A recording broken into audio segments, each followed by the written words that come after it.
outline of what's going to be on the test. First thing that you're going to encounter, first type of questions you're going to encounter, and questions, plural, right, is going to be dealing with force. It's going to be Coulomb's law, force between two charges. Okay, that's Coulomb's law, K, Q1, Q2 over R squared, right? Three types of problems that can come straight from that idea, just force. One of them, I'm not going to set up. There's no need for it. It's a plug chug. You got a positive 3 Coulomb charge and a negative 2 Coulomb charge, and they're separated by 1.1 meters. What's the force in between them? Right? I mean, please don't solve that. That's plug chug. It's a gift to you, right? Just you know the equation, can you shove numbers into the equation, can you do that? By the way, what's a trick that I lots of times do on these plug chug style equations to you? I change the units on you and make you convert back to base units. Just say it, you know how to convert back to base units. Other types of problems that you will see with this. Problems shouldn't be arbitrary. Yeah, the problem's just, it's so easy. Really the thing that I'm testing you on is units, right? Here, another type of problem that you might see. Some shape, right? Positive 2. In fact, I'm going to let you do this one here in a second. Positive 2.2 coulombs, negative 3.5 coulombs, negative 3.5 coulombs. I know this doesn't look like an equilateral triangle, but let's make it an equilateral triangle. Remember, dashes represent that they have equal lengths, okay? And I'm going to want you to find the net force on that positive 2.2 Coulomb guy. I don't want you to do that just yet. I'm going to set up another problem that I'm going to want you to do, and then we'll talk about that. I was going to say equilateral is like the third point is like not exactly like. This isn't necessarily about the charges themselves that make an equilateral triangle. It's just the distances between them. That's the only thing that affects it. Now, the forces would be applied and the distance would be changed, but I physically have arranged these charges. Now, I grab them, as weird as that sounds, right? Just grabbing, I can't imagine grabbing these large charges that would kill me. Right, but I grab them and I personally put them into the shape. Okay. Let them go and then they... Yeah, and then I want you to find for me the net force and get that down. Next. Next type of problem you can see, and wordings of these can all change and everything else. I've got, I don't know, let's do a little bit more complex version of the atom problem that I'm going to want you to do. Water. Water is H2. Let's not use water. Let's do sodium chloride. Well, let's do salt. NaCl.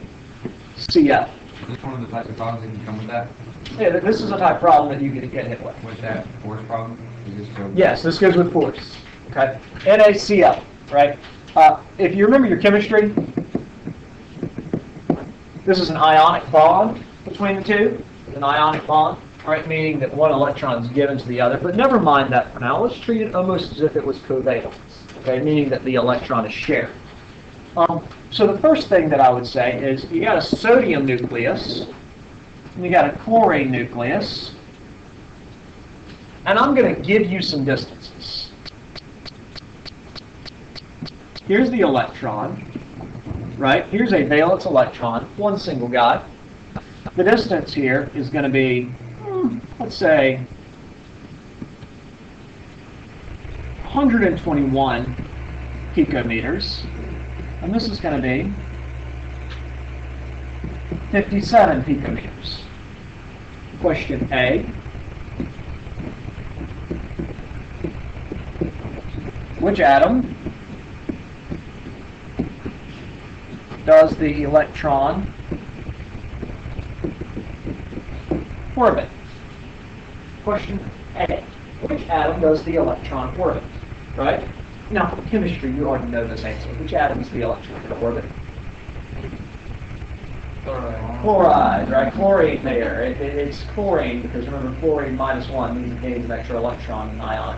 bonds, right? Sodium positive one, it's giving up an electron. Oh boy, AFT Chem folks.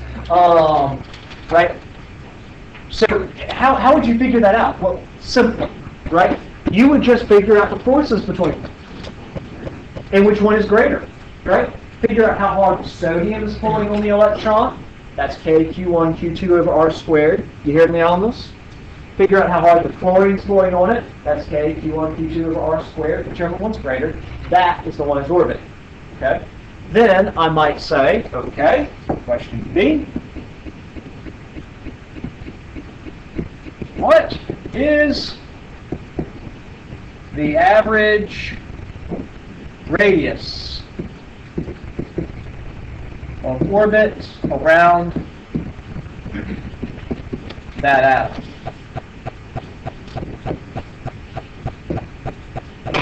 Okay? So the twofold question here. I give you this setup, right? You're going to run forces. You're going to see which one holds on to it stronger. Yes. Yes. Okay? And then you're going to figure out for me, making lots of assumptions here, granted, that radius stays constant, by the way. That's the big assumption. What is the average... oh, excuse me. I need to take that back because I gave you radius. So erase radius, please, and put what is the average velocity here. Right? What is the average velocity of the electron around that orbit? Mark, question.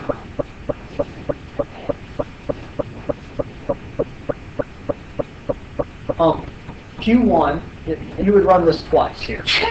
We have force from the sodium, right? And that would be K, Q of the electron, Q of the sodium, right? Remember the sodium is going to be the number of protons in the nucleus times the proton charge, okay? Divided by, here for the sodium, 121 10 to the negative 12 quantity squared, and then force for the chlorine is going to be K, Q of the electron, Q of the chlorine now divided by 57 10 to the negative 12 squared. Right? Whichever force is the greater one, that's the atom that's going to orbit. Right? It's pulling it in. It would be the idea. Okay? Then, yes. The that equation right there is measuring the force? Yes. It's just a way to tell which atom it's going to orbit. Right? What is that? Force, this is Coulomb's law. Force equals K, Q1, Q2 over R squared. How do you find the force in A on top? Force of Na. Yeah, I'm just labeling, right? K, Q of the electron, Q of the sodium atom, right? Which sodium has 11 protons, so that's 11 times the charge of the proton, divided by the distance from the sodium atom to the electron That's what squared. you're solving for? Yeah, you get a number here, you get a number down here. Compare the two. Compare the two. Okay? But what I'm saying is the force of Na on top is the variable you're solving for. Yeah, yes, good. Yes. Order what?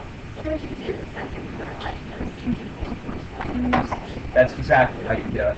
I'm about to make some big assumptions here, and let me say that up front, because the force changes radically as the electron goes away from the sodium to the other side of the chlorine and then back around.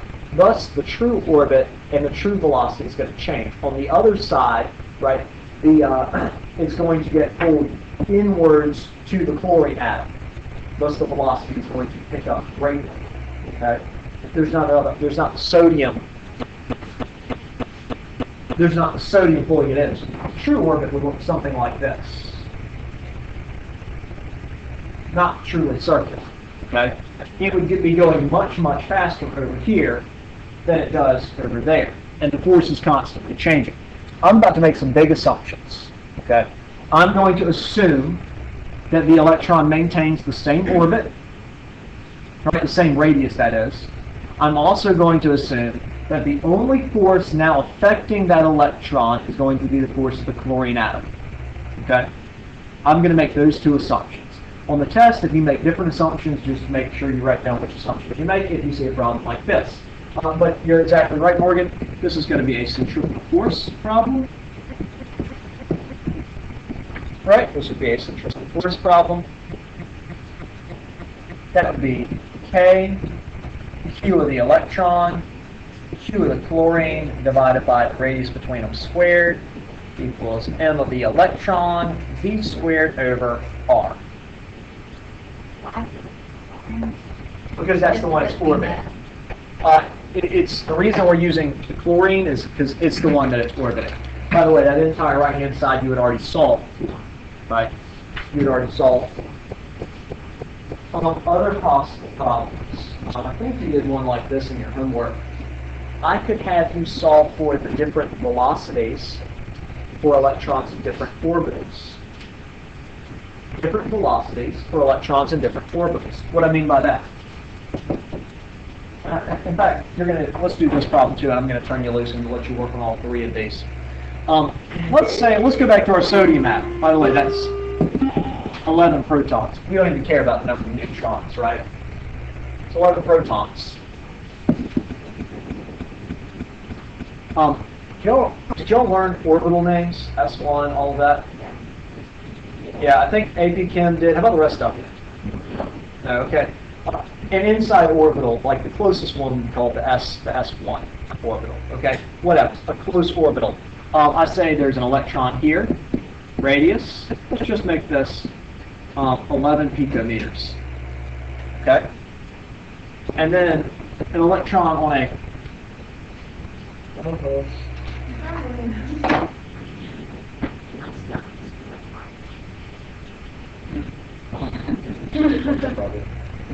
view.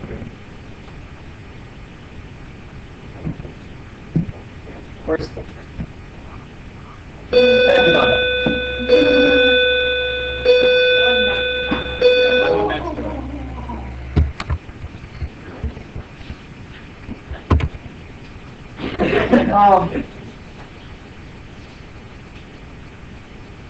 compare that to an electron in a orbital farther out, maybe a P2 orbital or something. Okay, electron, and now AP Chem folks, D orbitals, they have different shapes. S orbitals are more spherical. We can actually deal with, and it's not. Understand, it's not perfect centripetal motion. Okay? It's not. That's an approximation to it. Okay, and it works better with S orbitals, obviously, than P orbitals. Okay, because they're different shapes. But E. And then I give you a different radius out to that other orbital. Let's make that 25 picometers. And I'm asking, compare the velocities. Velocity at 11 picometers and the velocity at the 25 picometers. Compare those two velocities. Right. When the electrons, when they're orbiting, like when they do cross correspond, do they think each other's rotations that they have the same charge? Somewhat, yes. Something called electron shielding, which we'll get into, happens, and that's kind of the effect we're talking about here. But not that much. They're going so fast around that. Yes, they do have an effect on each other somewhat, but it's not so much as they repel each other as much as they will shield each other from the nucleus itself. Okay. Morgan White. Can you just give us like the measurement on like? Can you look up there and see how many electrons? That's exactly correct. Yes. So like this sodium here, for example, this is once again centripetal motion. Right. This is K Q1 Q2 over R. NV squared over R, and I forgot squared there on that, excuse me, right? And let me substitute in values for Q. Okay, let me substitute values in for Q. And I need to do this at each distance. This problem is, it's the exact same setup. The only difference between the two electrons is which variable? Radius. R is the only difference. It's the same problem done twice, two different R's, thus find the two different V's. What would you Okay. use for K1 and Q? I mean, K1? Let's do that. Q1 would be the charge of the electron. That's one of the charges, right? Which is 1.6 10 to the negative 19. Okay? Q2 is the nucleus of the atom, the thing that it's orbiting. Now, the nucleus of the atom is 11 protons. That would be 11 times charge of a proton, 1.6 10 to the negative 19. How do I know sodium has 11 protons? I look at the periodic table, I see it has an atomic number of 11. Yes, if I give you something like that on the test, you would have to be able to use the periodic table. Yeah, I gave it to you in this one. But fully expect that you might have to use the periodic table. But who cares, right? How many protons does, look at the periodic table, how many protons does oxygen have? 8. Everyone see that? 8. Good. How many protons does, I don't know, let's say boron have? 5. 5. Capital B. Boron. Group 13. 5. How many protons does calcium have? 20. How many protons does, ooh, this one's fun, potassium have? 19. Okay, potassium. Right? So, be ready to do that sort of stuff. That's chemistry last year, you know that. So here's what we're going to do now. I'm going to pause where I'm at. I'm going to pause where I'm at. This is just one section of the test. If we do not get far enough today, then we'll take Monday, Tuesday to review and push the test off to Tuesday. But understand, if you drag your feet to solve these problems, I'm going to give you the test Monday guaranteed. Okay, I don't care how far I get. Please take a little bit of time here. Solve these 3 problems for me. A triangle. I have a question. Had to give you a raise, 1.2 kilometers.